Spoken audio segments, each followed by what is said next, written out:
everyone, welcome to this amazing platform of Educational Dhaiya. I am your social दीदी रिया सिंह और आज हम पढ़ने वाले हैं print culture and modern world के बारे में। प्रिंट कल्चर और मॉडर्न वर्ल्ड एक बहुत ही ज्यादा इंपॉर्टेंट चैप्टर है हिस्ट्री का। हम लोग इस चैप्टर को बहुत ही डिटेल में पढ़ने वाले हैं। हमें प्रिंट कल्चर के example day to day life में देखने को मिलते हैं, जैसे diary, calendars, notebooks, books etcetera and etcetera. इस चैप्टर में हम लोग ये भी देखेंगे कि कैसे प्रिंट कल्चर एक्सपैंड होते होते ईस्ट एशिया से यूरोप और इंडिया तक पहुंचा, और हम लोग ये भी देखेंगे कि टेक्नोलॉजी का क्या इम्पैक्ट पड़ता है प्रिंट कल्चर पे। अगर आपको एनिमेटेड फॉर्म में इसी तरह से वीडियोस को देखना है तो हमारे सोशल दीदी चैनल को सब्सक्राइब करना ना भूलें। और हमारा एक पेड बैच भी चल रहा है जो कि लाइव है एडुकेशन भैया ऐप पे, जिसका लिंक डिस्क्रिप्शन बॉक्स में दिया गया है। इस बैच में हम लोग डिटेल में हर एक चीज को एक्सप्लेन करेंगे स्मार्ट बोर्ड के थ्रू, और आपको नोट्स भी दिए जाएंगे और बहुत सारे फीचर्स हैं। अब चाइना में 594 एडी में प्रिंटिंग कैसे होती थी? दो पेपर को एक दूसरे के अगेंस्ट रब किया जाता था, इसके थ्रू प्रिंटिंग होती थी। और यहाँ से डेवलप्ड हुआ inked surface of the wood blocks. अब वुड ब्लॉक्स को हम लोग इंक लगा देते थे, उसे इनग्रेव कर देते थे, उसके बाद पेपर बाय पेपर उसे प्रिंट करते थे, छापते थे, जैसे कि कार्बन कॉपी में। अब इसके कुछ लिमिटेशंस है। अब लिमिटेशंस क्या हैं? अब जो पेपर होती थी ना, वो पहले जमाने में बहुत ही ज्यादा थिन और पोरस होती थी, मतलब इंक स्पिल कर जाता था, बहुत पतला था, बहुत ज्यादा फट जाता था, इजिली रिटर्न नहीं होता था। तो इसके लिए टू पेपर्स को हम लोग स्टिच कर देते थे, ऐसे दो पेपर को मिला के उसे स्टिच कर दिया जाता था, और उसे चाइनीज अकॉर्डियन बुक पे कहते थे, जिसमें दोनों paper side by side stitched होते थे। इससे क्या होता था, जो बुक था बहुत ज्यादा मोटा हो जाता था। उस समय इतना डेवलपमेंट नहीं था कि हम लोग इजिली पेपर पे कुछ भी लिख सके। और यहाँ पे कैलीग्राफी भी स्टार्ट हुआ। अब कैलीग्राफी का मतलब होता है ब्यूटीफुल तरीके हैंडराइटिंग से लिखना, दैट इज नोन एज कैलीग्राफ। एक इंपीरियल स्टेट था चाइना में जो मेजर प्रोड्यूसर ऑफ बुक था। अब ये मेजर प्रोड्यूसर ऑफ बुक किस लिए था? क्योंकि वहां पे एक एग्जाम होते थे, ब्यूरोक्रेटिक एग्जाम होते थे, जिसके थ्रू सिविल सर्वेंट्स को हायर किया जाता था। इसी के कारण जो प्रिंटिंग ऑफ बुक्स था ना, वो बहुत ज्यादा वास्ट था चाइना में। और 16th सेंचुरी के बाद इस एग्जाम का भी डिमांड बढ़ गया और बुक्स का भी डिमांड बढ़ गया। 17th सेंचुरी में अर्बन कल्चर बूम हुआ चाइना में, जिसके कारण बुक्स की डिमांड जो थी वो और ज्यादा बढ़ जाती थी। अब सिर्फ स्कॉलर्स ही नहीं बुक्स यूज करते थे, मर्चेंट भी बुक्स यूज करने लगे। क्यों यूज करने लगे? क्योंकि उनको ट्रेड का इंफॉर्मेशन चाहिए होता था। और जो न्यू नैरेटिव्स, मतलब जो नए लोग जो बुक्स पढ़ना चाहते थे, उन्हें fictional stories, poetry, drama, romantic place चाहिए था इन सारे बुक्स में। और जो रिचर वुमेन थी ना, वो खुद भी बुक रीड करने लगी, और मोस्ट ऑफ द वुमेन, बहुत सारे वुमेन अपने कहानी, अपनी स्टोरीज, अपनी पोएट्री भी पब्लिश करने लगी। Now a new reading culture enhanced a new technology. New reading culture से न्यू टेक्नोलॉजी का एनहांसमेंट हुआ। शंघाई, अब शंघाई क्या है? शंघाई एक जगह है चाइना में। It became a hub of new printing culture. ये एक हब बन गया न्यू प्रिंटिंग कल्चर का, और वहां पे वेस्टर्न स्टाइल स्कूल भी इम्प्लीमेंट किए गए, इनहैंस्ड किए गए। अब हम लोग पढ़ने वाले हैं प्रिंट कल्चर इन जापान के बारे में। प्रिंट कल्चर कैसे जापान तक आया? Few Buddhist missionaries introduced printing technology in Japan. कुछ बुद्धिस्ट मिशनरीज ने प्रिंटिंग टेक्नोलॉजी जापान में इंट्रोड्यूस्ड किया। इससे जापान को अपना ओल्डेस्ट बुक मिला, जिसे हम लोग कहते हैं बुद्धिस्ट डायमंड सूत्रा, इन 868 एडी। और ये बुक जो बुद्धिस्ट डायमंड सूत्रा जो था ना, उसमें 6 पेज टेक्स्ट थे और वुड कट इलस्ट्रेशन भी थे। और धीरे धीरे ना जापान में भी प्रिंट कल्चर डाइवर्सिफाई होने लगता है। प्लेइंग कार्ड्स, टेक्सटाइल वगैरह पे भी हमें प्रिंटिंग देखने को मिलने लगती है। अब mid medieval period of Japan from 16th century to 18th century के बीच में पोएट्स अपने बुक्स खुद पब्लिश करने लगे, जिसके कारण बुक्स की अबंडेंस बढ़ने लगी और बुक्स चीपर होते गए। लेट 18th सेंचुरी तक आते आते जापान में कंट्री थी ईडो, जिसे हम अभी जापान भी कहते हैं। वहां पे प्रिंट कल्चर बहुत ज्यादा डाइवर्सिफाई हो गया। इस तरह से जापान की जो लाइब्रेरीज थी, जो स्ट्रीट्स थी, वो भर गई थी बुक से, हैंड प्रिंटेड मटेरियल से। इसी तरह से जापान के एक बहुत फेमस पेंटर थे जिनका नाम था इटागावा उटामारू। ही वॉज बोर्न इन ईडो इन 1753 और वो बहुत तरीके के पेंटिंग बनाते थे। कुछ पेंटिंग का एग्जाम्पल है उनका floating world and ordinary human experience. अब हम लोग पढ़ने वाले हैं how does print come from Europe. अब प्रिंट कैसे आया यूरोप में? हम पहले चैप्टर्स में भी पढ़े हैं कि हम लोग सिल्क रूट के थ्रू ट्रेडिंग किया करते थे, बट 11th सेंचुरी में सिल्क रूट के थ्रू सिर्फ मसाले या सिल्क ही ट्रैवल नहीं करते थे। 17th सेंचुरी में पेपर्स भी ट्रैवल करते थे फ्रॉम चाइना टू यूरोप। अब 1295 में मार्को पोलो एक बहुत ही बड़े एक्सप्लोरर थे जो चाइना से इटली आए। चाइना को बहुत सी अच्छे से एक्सप्लोर करने के बाद उन्होंने ये बताया कि चाइना के पास वुड ब्लॉक प्रिंटिंग टेक्नोलॉजी बहुत ही पहले से है। अब जो है इटालियंस भी वुड ब्लॉक टेक्नोलॉजी से प्रिंटिंग मेथड स्टार्ट कर दिए। अब ऐसे धीरे धीरे printing methods different parts of the country में भी फैलने लगा। एक लग्जरी एडिशन लिखा जाता था वेलम नाम के पेपर पे। अब ये वेलम होता क्या है? वेलम एक शीट है एनिमल स्किन का बना हुआ जो बहुत ही ज्यादा कॉस्टली होता है एज कम्पेयर टू पेपर्स। अब हम लोग पढ़ने वाले हैं ग्लूटेनबर्ग और प्रिंटिंग प्रेस के बारे में। तो ग्लूटेनबर्ग कौन थे? ग्लूटेनबर्ग एक मर्चेंट के बेटे थे जिन्होंने अपने बचपन से ही देखा था कि कैसे ऑलिव्स और वाइन्स में से ऑयल निकाला जाता है। उसके बाद उन्होंने आर्ट ऑफ पॉलिशिंग स्टोन्स सीखा, जिसके थ्रू वो एक गोल्डस्मिथ बन गए और उन्होंने बहुत सारे ज्वेलरीज वगैरह डिजाइन करने भी शुरू कर दी। ग्लूटेनबर्ग ने धीरे धीरे टेक्नोलॉजी को भी अडेप्ट करना शुरू कर दिया। जो फर्स्ट बुक उन्होंने प्रिंट किया था ना, उसका नाम था बाइबल। 180 कॉपी बाइबल के प्रिंट हुए, जिसे टाइम लगा 3 साल प्रोड्यूस करने में। अब जैसे जैसे टेक्नोलॉजी बढ़ती गई, इनोवेशन बढ़ता गया, प्रोडक्शन का भी टाइम डिक्रीज हो गया। जैसे जैसे प्रिंटिंग प्रेस बढ़ गया, बुक्स का प्रोडक्शन भी बहुत ज्यादा इंक्रीज होने लगा। अब second half of the 15th century में यूरोप में 20 मिलियंस ऑफ द बुक्स थे, लेकिन 16th सेंचुरी के बाद 200 मिलियन ऑफ बुक हो गए, जिससे ये पता चलता है कि प्रिंटिंग कल्चर आने के बाद बुक्स का प्रोडक्शन। अब हम लोग पढ़ने वाले हैं प्रिंट रेवोल्यूशन और उसके इम्पैक्ट के बारे में। जैसे जैसे प्रिंटर्स आए, बड़े बड़े मशीन्स आए, ये लेबर कॉस्ट खुद डिक्रीज कर दी और हमारा टाइम इफिशिएंटली मैनेज करने लगे और हर लोगों को बुक्स बहुत ही ज्यादा इजीली अवेलेबल होने लगी। पहले जो था ना, जो रीडिंग था वो रिस्ट्रिक्टेड था ओनली टू एलीट थे। एलीट क्लास का ये मतलब होता है कि सिर्फ अमीर लोग ही रीडिंग कर सकते हैं, गरीब नहीं कर सकते। गरीबों के लिए फोक टेल्स का बैलेट्स थे, वो लोग बैलेट सुनते थे। अब बैलेट क्या होता है? एक तरह का फोक टेल होता है जिसे सुना जाता है। अब हम लोग पढ़ने वाले हैं religious debates and fear of prints के बारे में। जैसे जैसे प्रिंट इवॉल्व किया गया, लोगों के आइडियाज भी इवॉल्व करने लगे। अब ये कैसे सर्कुलेट करने लगे? Through newspaper, magazine etcetera. इसके कारण रिलीजियस डिबेट्स और फियर ऑफ प्रिंट भी एस्टैब्लिश हुआ। ऐसा क्यों हुआ? क्योंकि कुछ लोग इसे अच्छा मान रहे थे और कुछ लोग इसे खराब भी मान रहे थे। जैसे आप एग्जाम्पल ले लो डिक्टेटरशिप और मोनार्की का। तो डिक्टेटरशिप और मोनार्की में अगर कोई भी रूलर अच्छा काम नहीं कर रहा है तो लोग उनके अगेंस्ट जाकर अपना ओपिनियन रख सकते हैं।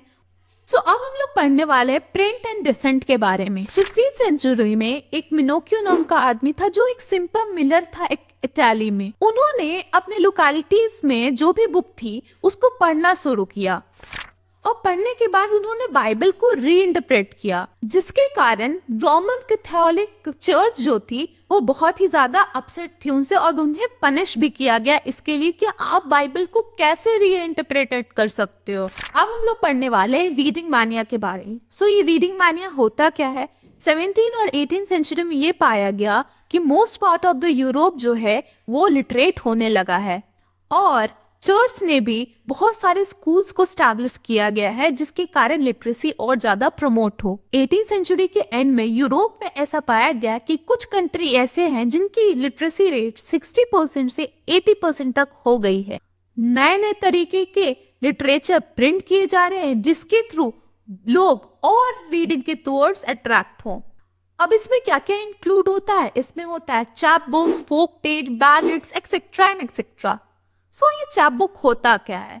Chap book is a pocket size book that is sold by the chapman. Chap book एक छोटा सा पॉकेट साइज बुक है जो चैपमैन्स के द्वारा सोल्ड किया जाता है। फ्रांस में बिलाथेक्यो ब्लू नाम का बुक भी इंट्रोड्यूस किया गया है। वो एक लो क्वालिटी बुक होता है ब्लू कलर का। अब हम लोग पढ़ने वाले हैं tremble before tyrants of the world के बारे में। सो ट्रेम्बल का मतलब क्या होता है? शेकिंग, इनवॉलेंटरी शेकिंग मतलब कांपना को हम लोग ट्रेम्बल कहते हैं। टायरेंट्स, टायरेंट्स का क्या मतलब होता है? टायरेंट्स का मतलब एक क्रूअल रूलर, ऑप्रेसिव रूलर को हम लोग टायरेंट्स कहते हैं। सो ऐसा यहाँ पे क्यों कहा गया है tremble before tyrants of the world? इसका मतलब ये है कि जो क्रूएल है वो कांपे, वो थरथराएं। वो कैसे कांपेंगे? बुक्स के थ्रू। बुक्स मीडियम है अपने ओपिनियंस को लिखने का। सो जो गलत करेगा उसके साथ गलत होगा। So tremble before tyrants of the world. जो टायरेंट्स है, जो क्रूएल है, वो क्या करे? ट्रेम्बल करे। और उसका लिए सबसे अच्छा उपाय क्या है अपने व्यूज को रखने का? वो है बुक्स। और लुइस सेबेस्टियन कहते हैं printing press is the most powerful engine of progress. Printing press जो है वो एक मोस्ट पावरफुल इंजन है प्रोग्रेस के लिए। और पब्लिक ओपिनियन जो है उसके थ्रू हम लोग गलत को हटा सकते हैं। तो अब हम लोग पढ़ने वाले हैं print culture and French revolution के बारे में। Print culture popularise the ideas of enlightenment thinkers. Print culture ने एनलाइटमेंट थिंकर्स के आइडिया को पॉपुलराइज किया। और ये एनलाइटमेंट थिंकर्स होते कौन हैं? इसका मैं 2-3 एग्जाम्पल दे देती हूँ, जैसे कि Rousseau, John Locke, Voltaire etcetera. Print created a new culture of debates and dialogue. Print के आने के बाद एक नया ही कल्चर स्टार्ट हो गया in relation to debates and dialogue. Cartoons and caricature का भी यूज करके बताया गया कि कैसे मोनार्की जो है वो एंजॉय करती है और एक कॉमन जनता, एक कॉमन इंसान सफर करता है। अब हम लोग पढ़ने वाले हैं चिल्ड्रन, वुमेन और वर्कर्स के बारे में। लेट 19th सेंचुरी में प्राइमरी एजुकेशन को कंपलसरी कर दिया गया और चिल्ड्रन जो थे इसके बहुत ही ज्यादा इंपॉर्टेंट कैटेगरी थे। वुमेन भी बहुत इंपॉर्टेंट रोल प्ले करने लगी, whether it is in relation to reading और राइटिंग। वुमेन को पेनी मैगजीन दिया गया जिसके थ्रू वो हाउस कीपिंग और प्रॉपर बिहेवियर टीचिंग के बारे में पढ़ सके। और कुछ बेस्ट वुमेन नॉवेलिस्ट का मैं नाम बताना चाहूंगी जो है Jane Austen, George Eliot etcetera. अब हम लोग पढ़ने वाले फर्दर इनोवेशंस के बारे में। प्रिंटिंग टेक्नोलॉजी में बहुत सारे इनोवेशंस हुए जो प्रिंटिंग टेक्नोलॉजी को और इनहांस कर दिए। मिड 19th सेंचुरी में रिचर्ड ने, जो कि न्यूयॉर्क के रहने वाले निवासी थे, उन्होंने एक सिलेंड्रिकल प्रेस स्टैब्लिश की। उस प्रेस के थ्रू आप 8000 पेजेस को 1 घंटे में प्रिंट कर सकते थे। इस प्रिंटर का यूज जनरली न्यूज़पेपर को प्रिंट करने के लिए होता था। अब इस मेथड के बाद जो पेपर फीडिंग का मेथड था, मतलब जैसे हम लोग प्रिंटर में पेपर डालते थे, उसका भी मेथड इनहांस हुआ, पेपर क्वालिटी भी इनहांस हुई। अब हम लोग पढ़ने वाले हैं इंडिया और वर्ल्ड ऑफ प्रिंट के बारे में। इस टॉपिक में हम लोग जनरली मैन्युस्क्रिप्ट के बारे में पढ़ने वाले हैं। मैन्युस्क्रिप्ट होता क्या है? मैन्युस्क्रिप्ट एक हैंड रिटन बुक होती है। इंडिया में मैन्युस्क्रिप्ट का कल्चर बहुत ही पहले से आ रहा है। इंडिया में मैन्युस्क्रिप्ट बहुत सारे लैंग्वेजेस में भी लिखी गई हैं, जैसे कि अरेबिक, पर्शियन, संस्कृत एक्सेट्रा। और बहुत सारे वर्नाकुलर लैंग्वेज में भी मैन्युस्क्रिप्ट्स अवेलेबल हैं। मैन्युस्क्रिप्ट को जनरली हैंडमेड पेपर और पाम लीफ पे कॉपी किया जाता है। मैन्युस्क्रिप्ट बहुत ही ज्यादा एक्सपेंसिव और बहुत ही ज्यादा फ्रेजाइल होती है। फ्रेजाइल का मतलब होता है जो कि इजिली डैमेजेबल हो। इसे बहुत ही ध्यान से हैंडल करना पड़ता है क्योंकि ये बहुत ही इजिली डैमेज हो सकती हैं, बहुत फ्रेजाइल है। और इसे पढ़ना भी बहुत ही ज्यादा मुश्किल होता है क्योंकि इसके डिफरेंट स्टाइल्स है लिखने के। इसलिए मैन्युस्क्रिप्ट को डे टू डे लाइफ में यूज नहीं किया जाता है।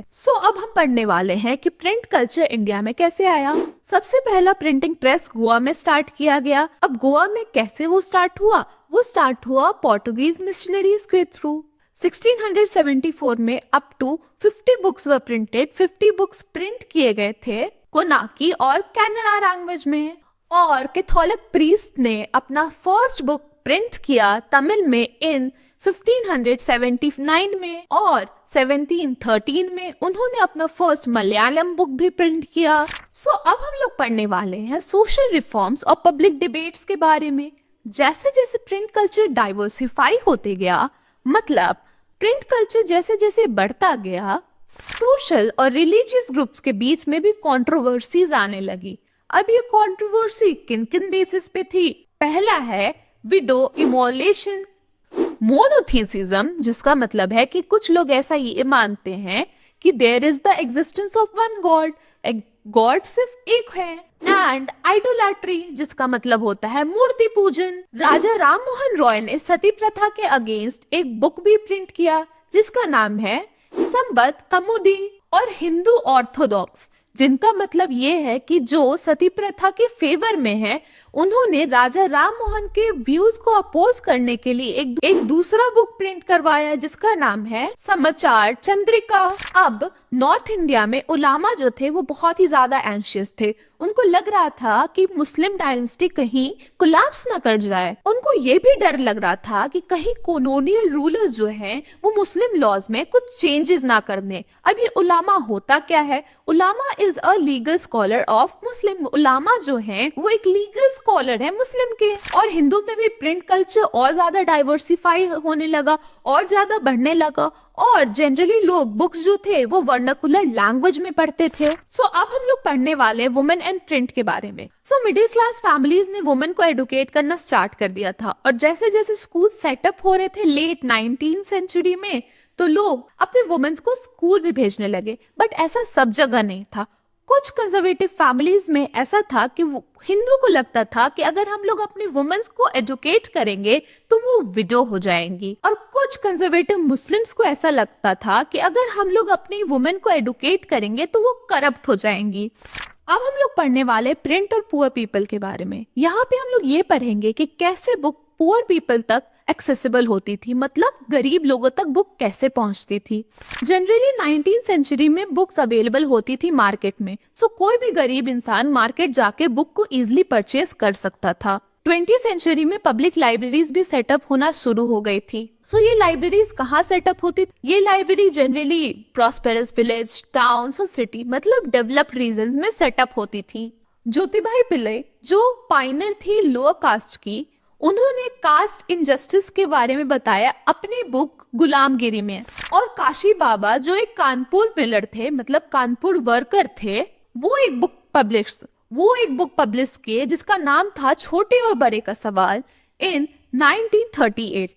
इस बुक में ये बताया गया कि कैसे कास्ट और क्लास एक्सप्लॉयटेशन होता है, मतलब कैसे कास्ट इनइक्वालिटीज होती हैं। सो अब हम लोग पढ़ने वाले हैं प्रिंट और सेंसरशिप के बारे में। सो सेंसरशिप का बेसिक मतलब क्या होता है? सेंसरशिप का ये मतलब होता है कि किसी चीज को चेक करना। सो अर्लियर जो सेंसरशिप था ना, वो सिर्फ इंग्लिशमैन के ऊपर ही रिस्ट्रिक्टेड था। अब ऐसा इसलिए था क्योंकि जो प्रिंटिंग हो रहे थे, जो लिखा जा रहा था, वो इंग्लिश में नहीं लिखते थे। उस समय तक इंडियंस के पास प्रिंटिंग टेक्नोलॉजीज उतनी एडवांस नहीं थी, तो वो नहीं लिखते थे। अब 1820 में Kolkata supreme court passed control press freedom. इसका मतलब ये होता है कि कोलकाता सुप्रीम कोर्ट ने एक ऐसा कंट्रोल स्टैब्लिश किया कि क्या लिखोगे क्या नहीं लिखोगे प्रिंट में, न्यूज़पेपर में, उसके ऊपर एक चेक रखा जाएगा। अब 1835 में गवर्नर जनरल बेंटिक ने रिवाइज किया प्रेस लॉज को on the request of English editors. English editors के कहने पे प्रेस लॉज रिवाइज्ड हुआ, मतलब प्रेस का सिस्टम थोड़ा थोड़ा इजी होने लगा। और रिवॉल्ट ऑफ 1857 के बाद सेंसरशिप और ज्यादा स्ट्रिक्ट हो गया। नेटिव प्रेस जो थे वो शांत हो गए और वर्नाकुलर प्रेस जो था वो पास किया गया।